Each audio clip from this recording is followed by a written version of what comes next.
Picasso, uh, would you mind very much if we made a drawing of you today? Peut-être que c'est une âge jeune. That means not at all. An artist of your brilliance and ability, please go ahead. I think that's what he was saying. In about 1979, Betty Edwards brought out this book, Drawing on the Right-Hand Side of the Brain, and in it she shows you how to use the creative side of the brain when learning how to draw, and in some ways makes it easier to do.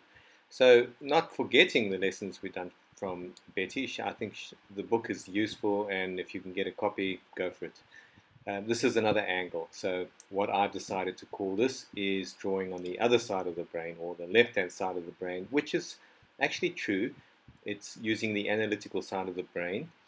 And we are going to show you how you take a human figure or anything and break it down into simple geometric shapes, which is another way of analyzing what you're going to draw and makes it simpler and easier to approach complicated things.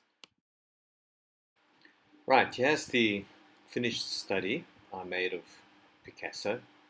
I'm not sure it looks precisely like him, but never mind. Well, here's our friend Picasso. Now, how did we start that drawing?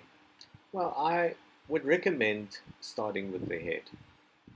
And what I'm going to do is show you here that I'm going to simplify that shape that we just saw now into the simplest geometric shape that I can find.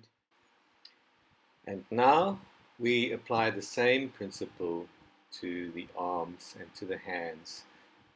There's a few tricks you need to keep in mind, like joining the fingers together to make one shape. You can divide them up afterwards into simpler shapes. The idea is to make as big a shape as you possibly can, bearing in mind that you're going to break it down into smaller geometric shapes as you progress. So here we can see in the next slide how we are breaking the figure down into smaller geometric shapes. We don't actually draw the shape of the eye, we draw the measurement of the eye. If you look at the lines between the mouth and the eye, that will give you some idea of the way in which we break down the face into measurements. So we don't draw the details just yet, we're trying to plot them exactly where they're going to be going.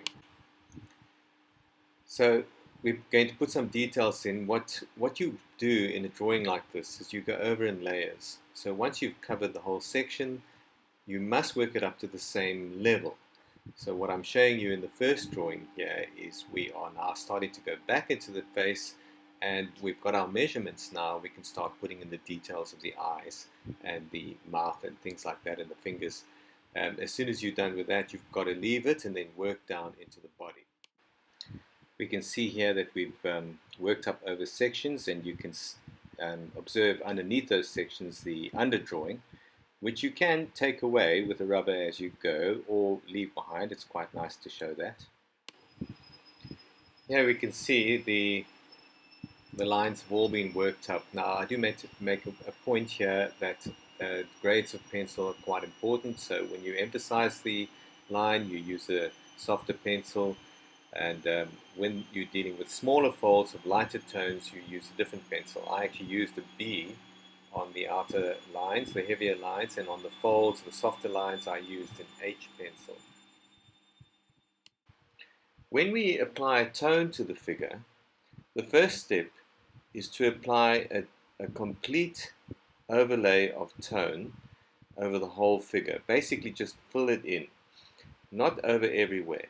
The areas that are definitely white are the only ones that you leave blank. Then you cover in the rest of the area with a light tone. This is how you start with your first layer. Then in the second layer that we add to the drawing, we take all the areas that are definitely black, the darkest tones, and you add those in on top of the gray area that you've just done, obviously leaving out the areas that are not dark. The black areas are now done, the middle tone areas are now done, and what you do is you go back to the same pencil that you used with the first layer, which is a harder pencil than the dark tones. This pencil you use to add all the finishing touches. You add as much detail as you want, and you finish it in your own personal way. And that should bring you to the end of the drawing.